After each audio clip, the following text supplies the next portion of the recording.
Wouldn't be the first time. Like I said, we keep it real casual, so things happen. All right, so we're live on YouTube now. Product placement for Panera, by the way, right here. There you go. I don't think I've ever had Panera coffee.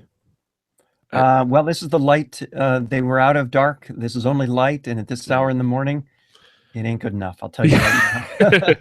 I hear you there. I was demoted to drinking the bean water from our office cafeteria. So. Oh, really? When I first started, they had, oh gosh, what was it called? I can't remember even the brand name, but it was just some awful. It was like take Maxwell House and take out anything that's good about it. You have this. Yeah, we have a Torquay. I don't know if you've ever even heard of Torquay, but it comes in like pre-portioned pouches in a big sleeve, and so they proudly proclaim our target audience is suckers in workplaces. Is that it? Yeah, pretty much. Now I found, and I don't know how much you get into coffee, but I found a place in Chicago that will deliver the beans to your house, and it's probably the best I've ever had. It's called Dark Matter.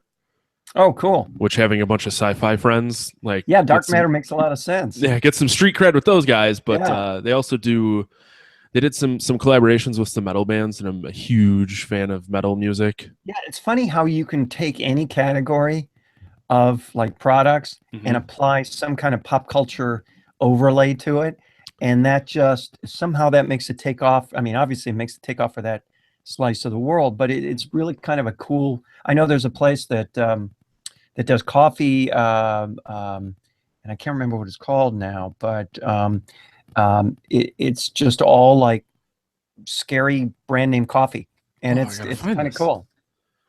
Brand coffee. Yeah, I can't think of what it is. I almost never get emails from them. This is one of their problems. They don't reach out enough. Gory Grounds? But, no, although I haven't heard of that one. There's Gory Grounds, Deadly Grounds. Wow, there's actually a lot of them. I have to look that up. Huh. I don't want to take up too much of your time looking up coffee grounds here, but now, are we actually on now? We're on YouTube. Oh, okay. Are we like airing and people are actually getting bored by this so far? There's 2 people watching. I don't think they're bored. They're used to kind of Corey and I get off topic. Like that's kind of, well, I do that a lot.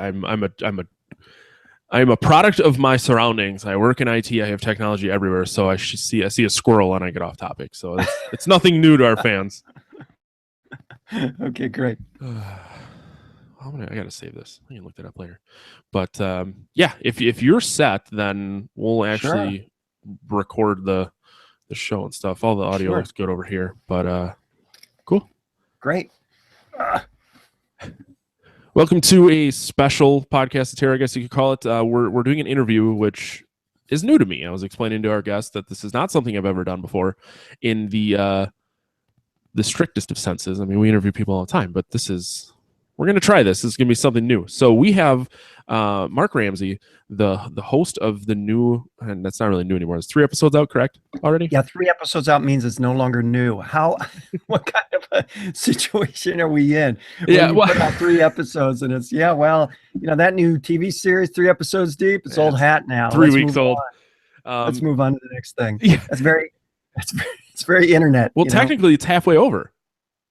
So it's not new, it's halfway done. Actually. But that's true. I think the beauty of it, though, is that it's going to be evergreen because even when it's over, it's new to you, right? That's true. If you haven't already listened to it.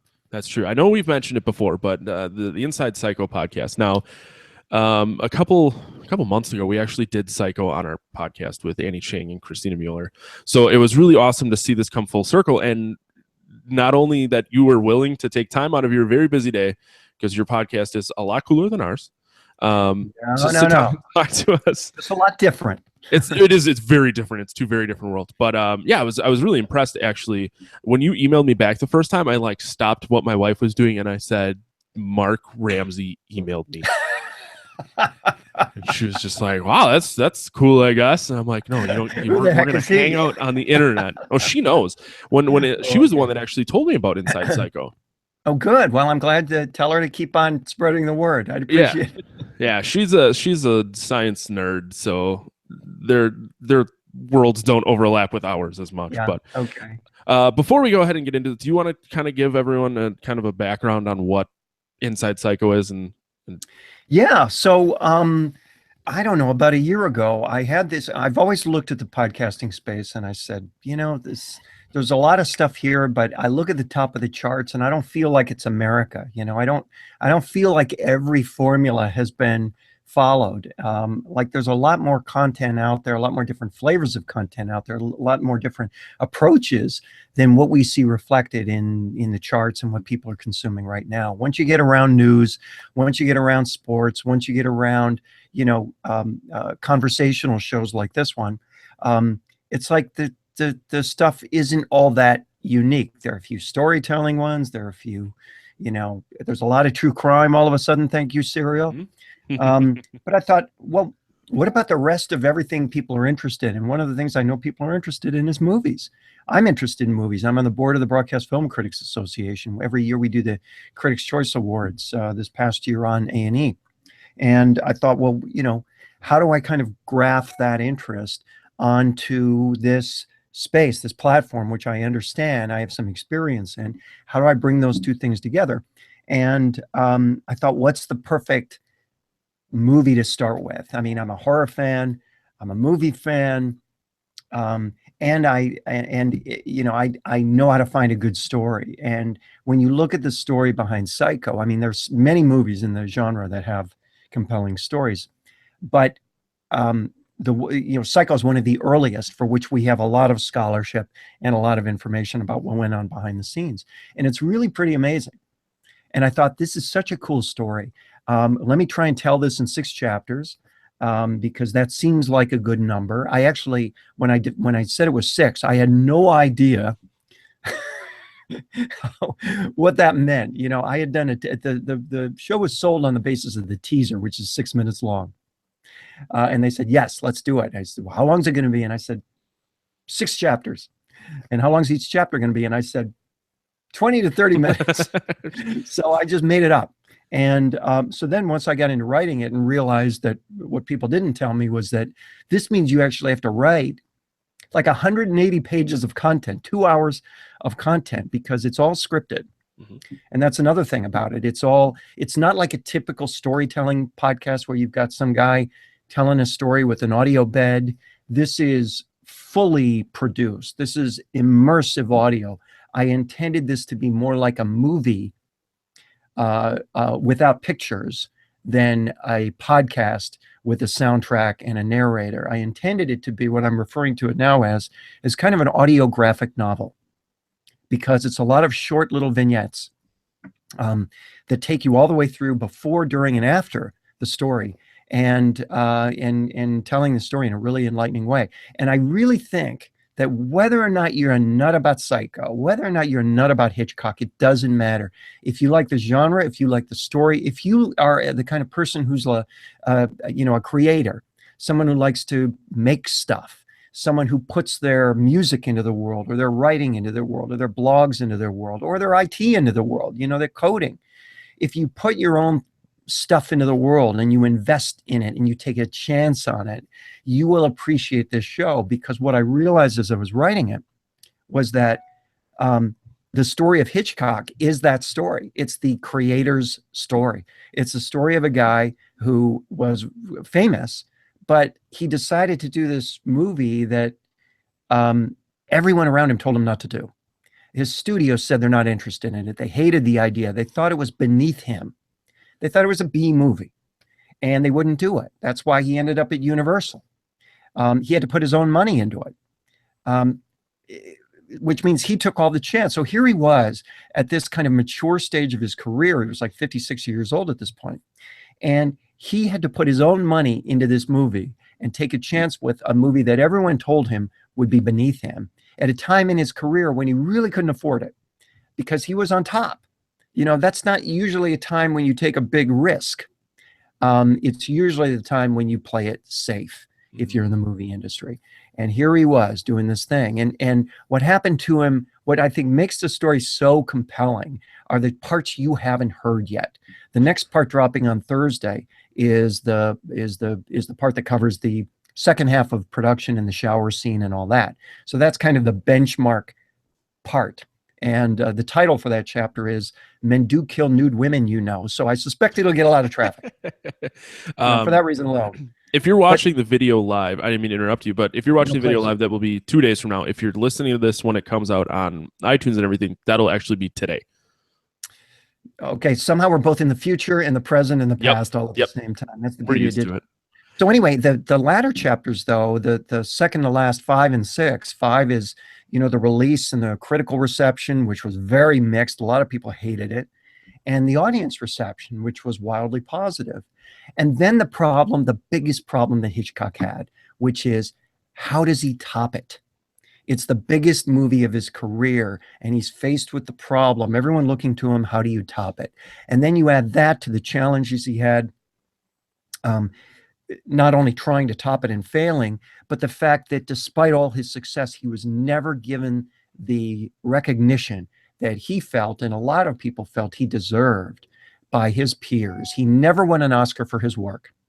He won an honorary Oscar, which is, not viewed the same way. And he won a Life Achievement Award at the very, very end of his life. And I tell that story.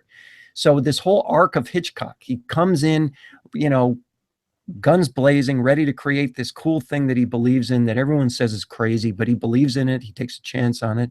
It's a wild success. And then he has to deal with the fact that he can't figure out how to recover from it, how to repeat that success. And ultimately, the industry looks down on their noses on him anyway.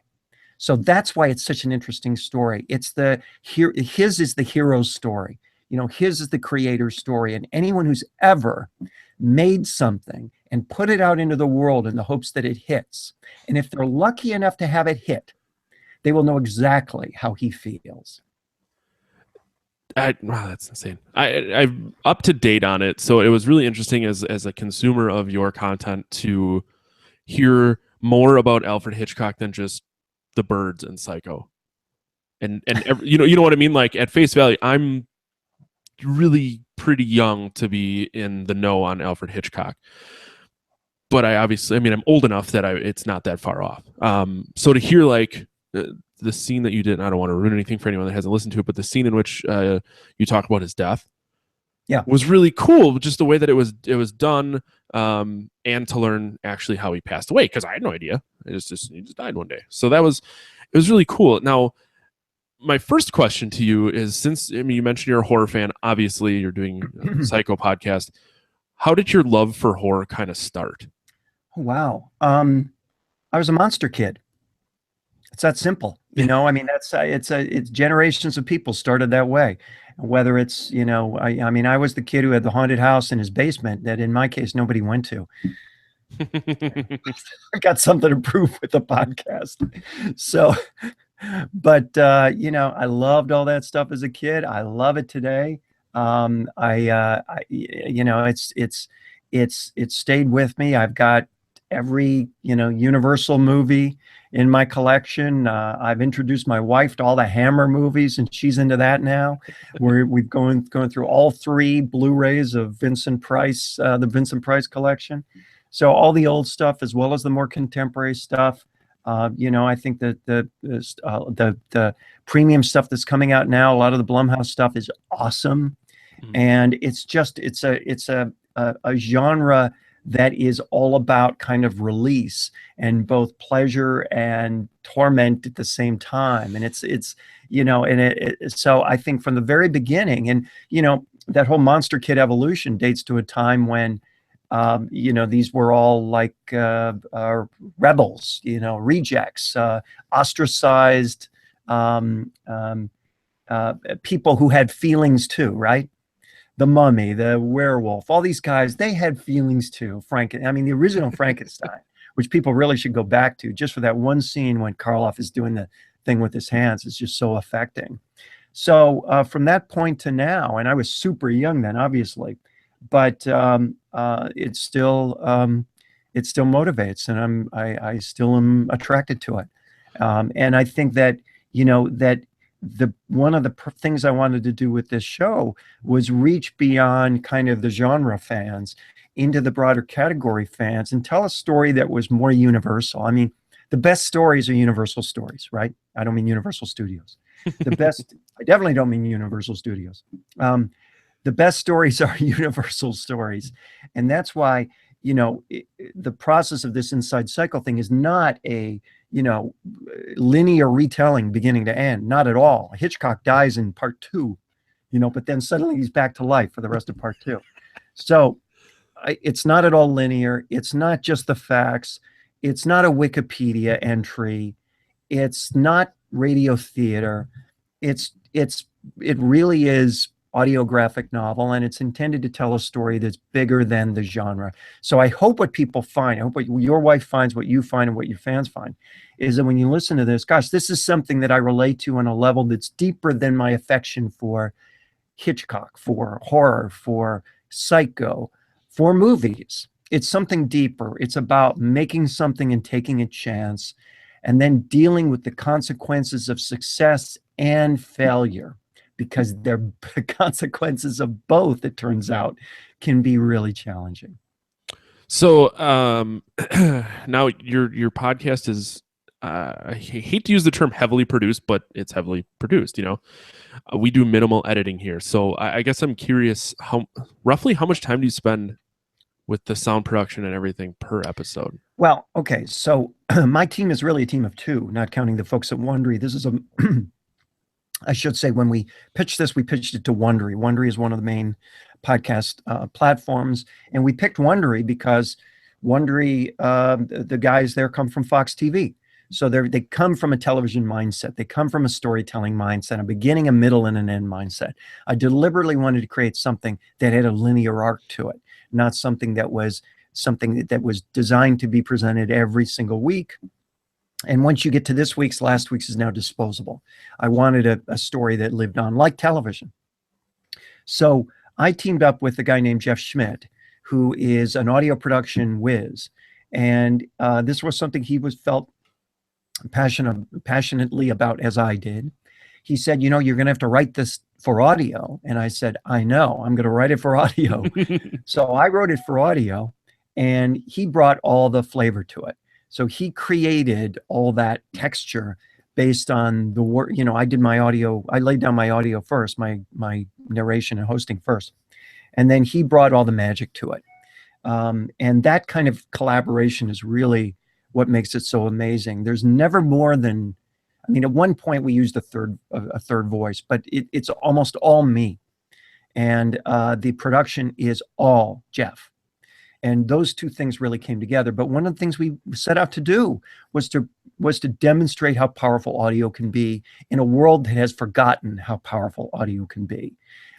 Audio is a more intimate sense than video. Video is more popular. Video is way easier to consume because a picture is literally worth 1,000 words, and it takes 1,000 words to communicate a picture, which means it's harder. It's just more time consuming. It's more trouble. It's more work. That's always going to make audio kind of a stepchild of video. However, audio has a power all its own. And when you're walking around, when you're on a treadmill, when you're, on a bus, on your way to work, on a bike, whatever, and you put those earbuds in and you listen Inside Psycho, you, I think, will be transported to the middle of the experience. You're not listening to a story. You're not hearing an audio bed, and it is not a friggin' audio book. Because audiobooks are the worst, in my opinion, in that regard, in that it's just some guy, maybe a celebrity, maybe the author, reading the book with no anything in the background. It is, you might as well go to the Barnes and Noble to a book reading. It's the same experience. So that's how we did it, and that's why we did it. We set out to prove a point. And what Jeff put in was, the teaser alone, which is 5 to 6 minutes long, that's 5 hours of audio production. That's insane. I could not imagine ever doing that. Neither could I, which is why I have Jeff. Fair enough, and that makes perfect sense. Now, do you have like a normal 9-to-5 job, or is Inside Psycho kind of your thing, your project right now? Oh no. My work is in the audio space. So I work with broadcasters. I work with people in the podcast space. I've worked with Apple before, and I do marketing strategy Okay. and research for people in that space. So, I'm kind of a guy who's been around the audio space forever, and I've especially been around the radio space forever. And if ever there's a space which should understand and leverage the power of audio, that is it. So this is also kind of an illustration to them to say, look what you can do if you set out to do it. That's impressive. It is very impressive, the amount of effort and how deeply you're into this, which is cool. It's always nice to see other creators of content that are very passionate about what they're doing. So I can appreciate that. That was one of the things they told me. I said, they don't, that's the great thing about working with Wondery is they didn't say, why don't you do, uh, why don't you do Texas Chainsaw Massacre instead?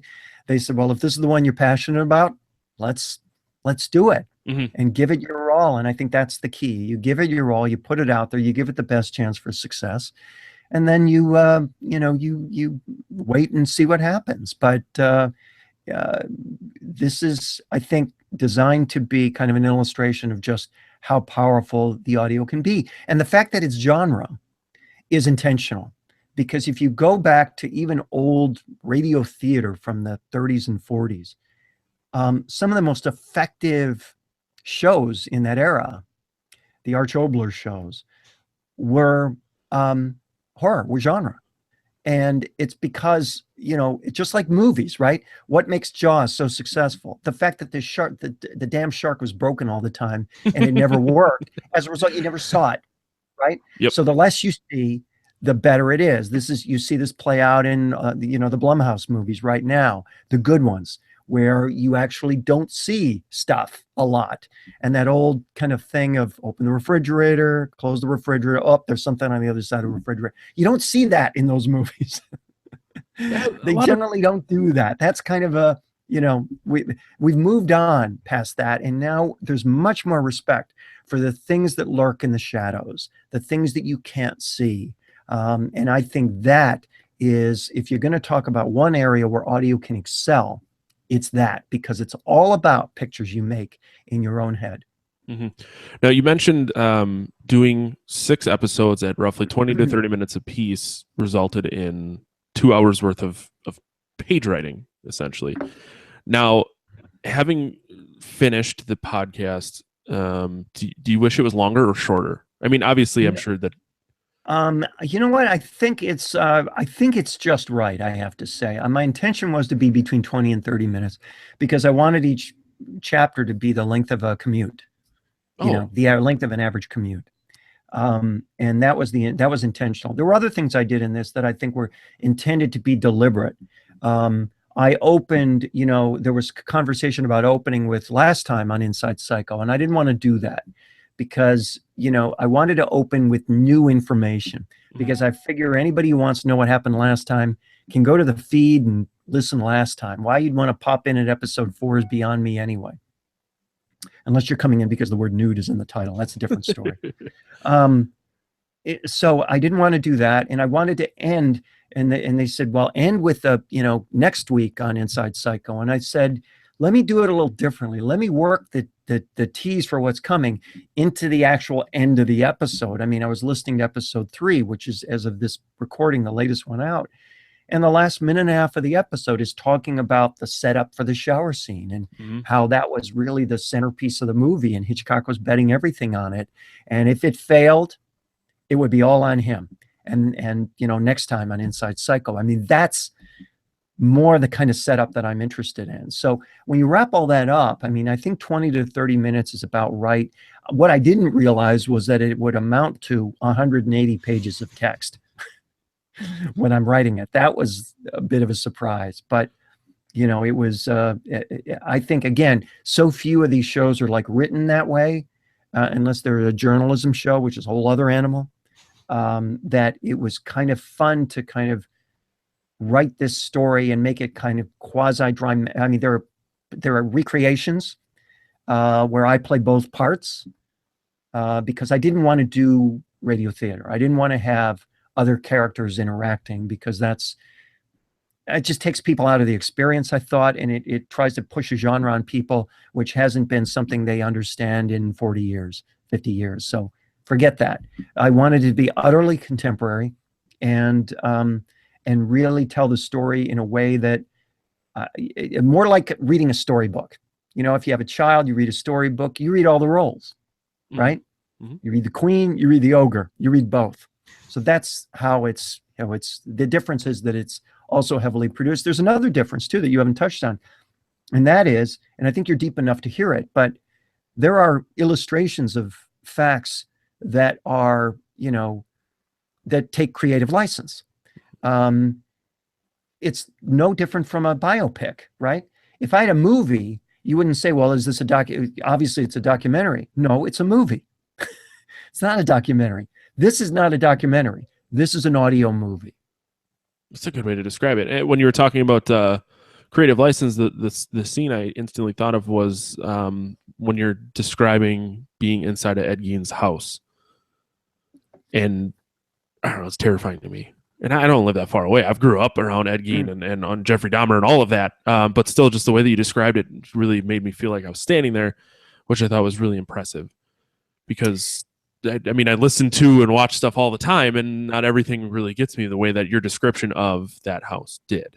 Yeah, what we did was I had this idea to, you know, since the Ed Gein murders in Wisconsin were, for anybody who doesn't know, the primary inspiration for the Norman Bates character for Robert Bloch when he wrote the book. So the first chapter, the first part of the story is kind of the Ed Gein story, front to back. And I had this idea of kind of telling the story of what people found at his house and in all its horrors by essentially taking a tour of his house before the cops get there. So that was the story, you know, that here we are, welcome to Ed Gein's house. Let's take a tour around. We'll describe what you're seeing.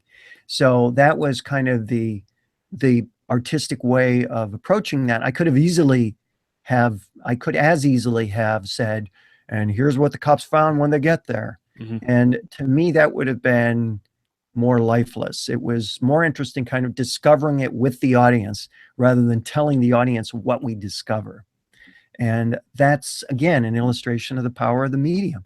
And, you know, audio can do, and I say this to you, I say this to anybody who's watching or listening, I say this to people in radio and podcasting, and I say this to people in the advertising space. Audio can be amazingly powerful, but you have to expect more from it. Mm-hmm. And then you'll get more from it. That's awesome. It's so impressive because I'll listen to audiobooks. I drive to Milwaukee a lot. It's a 2-hour each way commute, and I don't like reading based on what I was explaining to you before about how I very something new happens. I switch. So audiobooks kind of help to keep me focused, and I never really thought about what was actually missing when you just have someone reading vanilla words on a page versus someone actually creating a scene with words and sounds.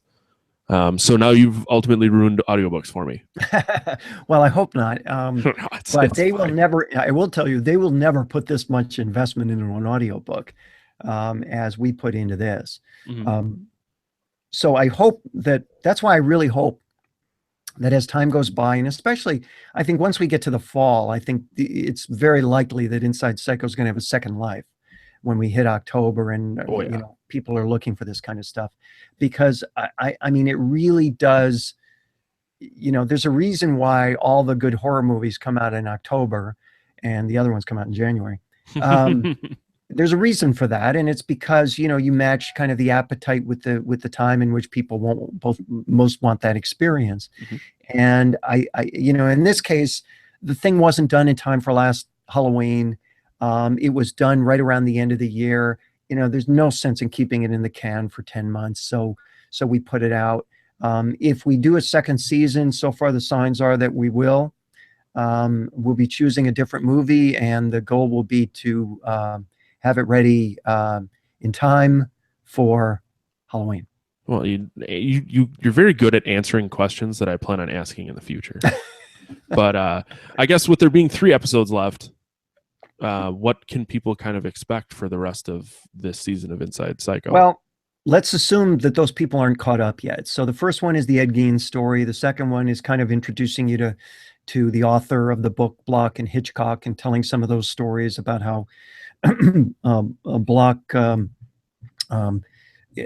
after he wrote this based on the clippings that he saw of the Plainfield massacres, he was stunned by how close to life his concoction, Norman Bates, was to the real guy, Ed Gein, and he had to wonder what was it inside of him that created that out of nothing, when in fact it was so true to life.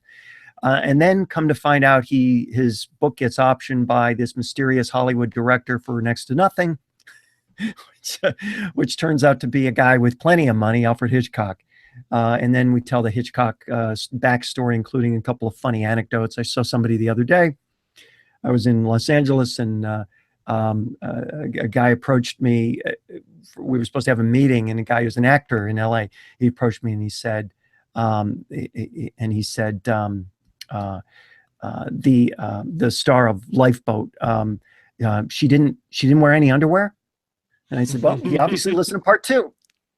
And then part three is, casting the movie, making the movie, and the origin of the voice of Norman Bates' mother, which is a great story because I actually talked to the guy who was that voice.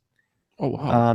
Technically, there are three voices used in the movie as Norman Bates' mother, but the guy who started it all and the guy whose voice is mixed in was a friend of Anthony Perkins back in the day. And I tell the story, I show the story, I illustrate the story of them prank calling movie stars, which is what they did. And his friend Paul Jasmine used this older woman's voice.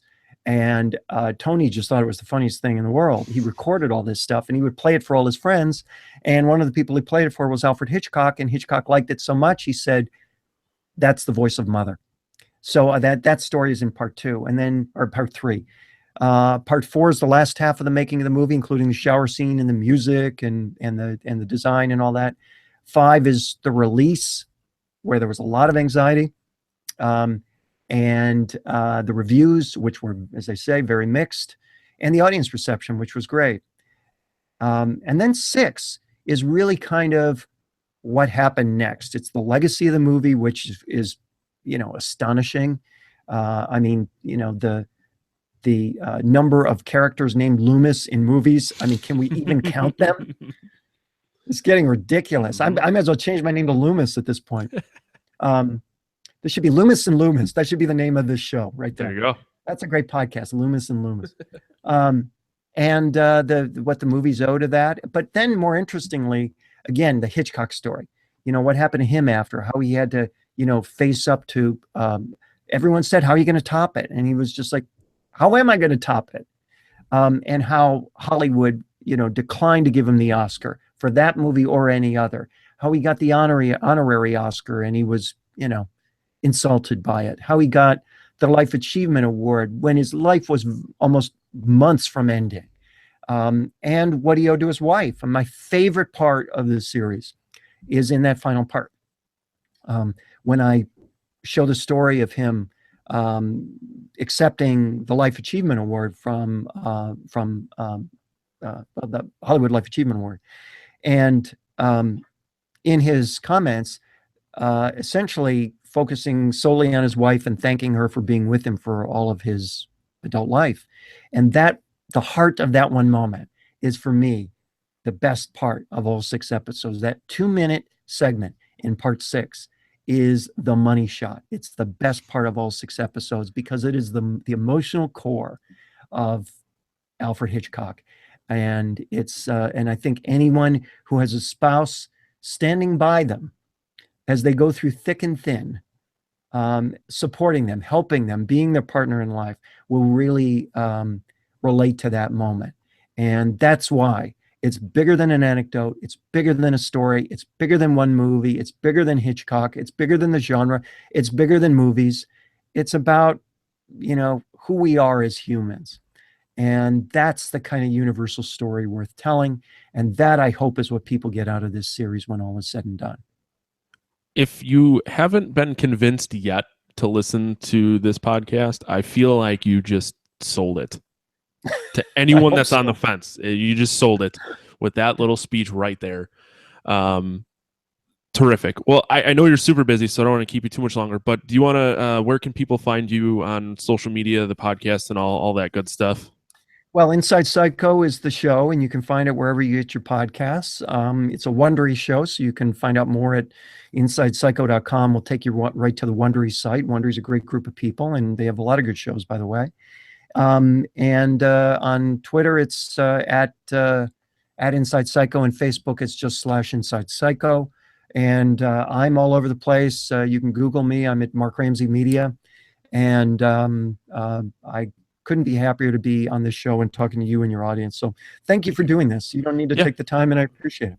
No, no. It's like I explained to you earlier. It was really impressive that someone of your stature. Now, granted, I'm just a little guy, and you're a medium size. You know what I mean? It's all a matter of perception. What But am I going to do for an encore? See, I got to face that see, problem. and that's where I'm going with this. Is I hope that when the second season comes out, we get an exclusive.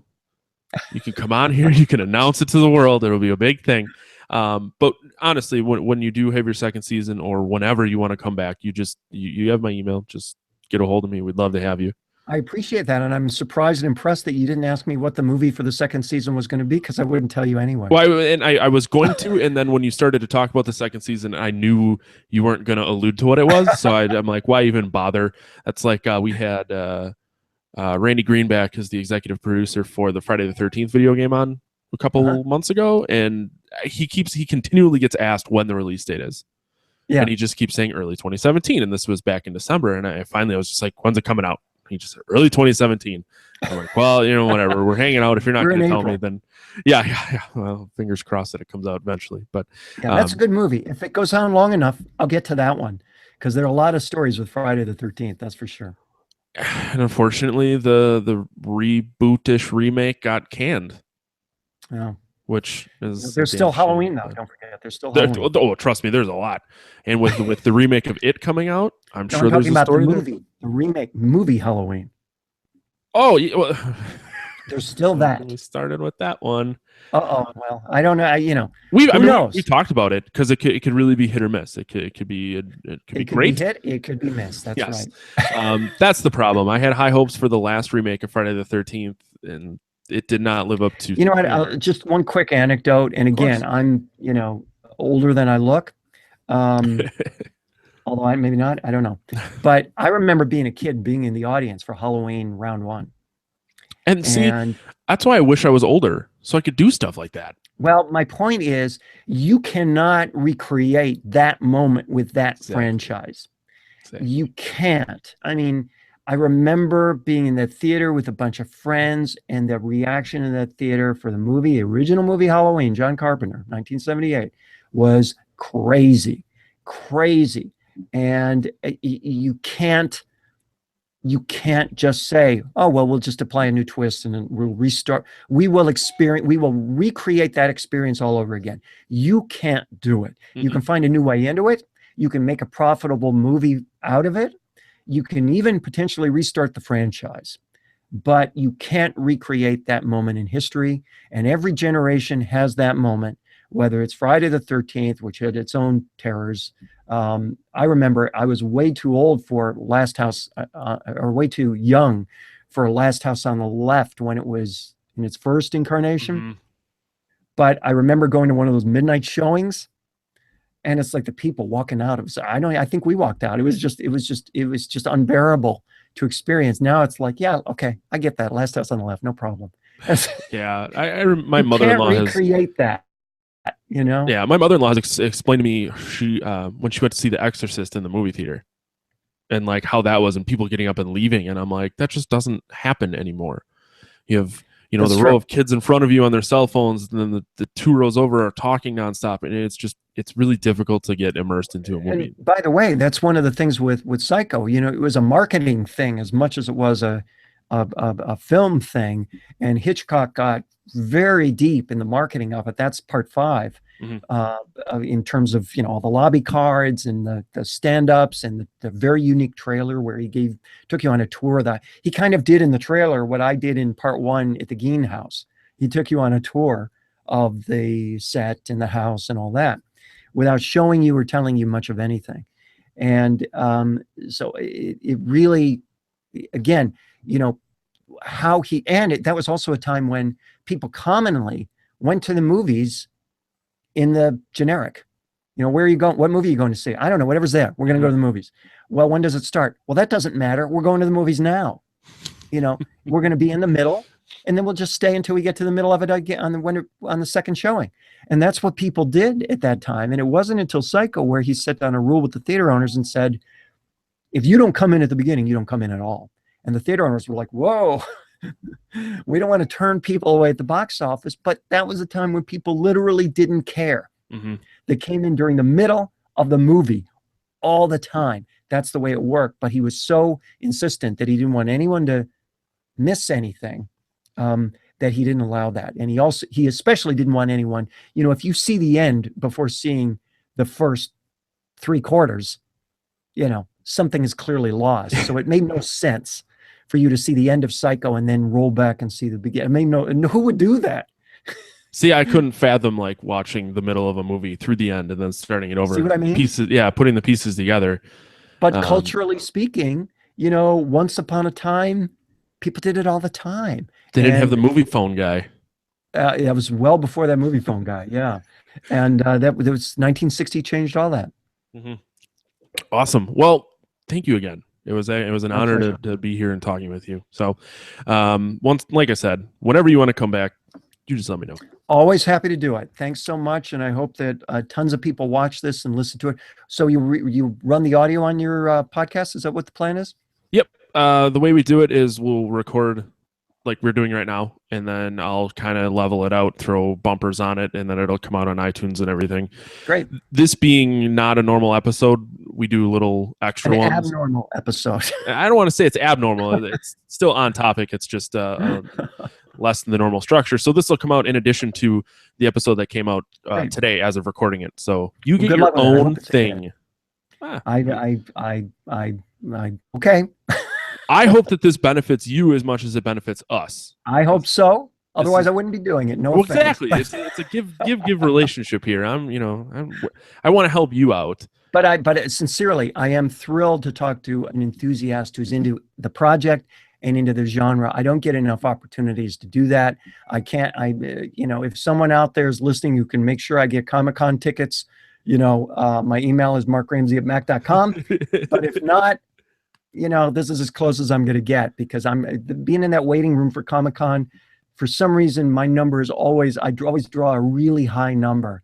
And my days of free passes are apparently over. So, such is life. Maybe you'll end up on your own panel for your podcast. Well, if they do a podcasting panel, I would be very open to that invitation. See, I don't know how Comic-Con works. That is on two different sides of the country than I live in. We didn't cheese a con. I'd invite you to come out and see it, but that would only take yet another ticket away from me. No, don't worry about it. Bucket list to get there someday, but right. Yeah, such is life. So thank you. Yeah, thank you, Mark. We'll be in touch about the next season, so make sure you check out Inside Psycho, catch up, stay tuned, and then harass Mark about the second season. All right, man. I got the audio, so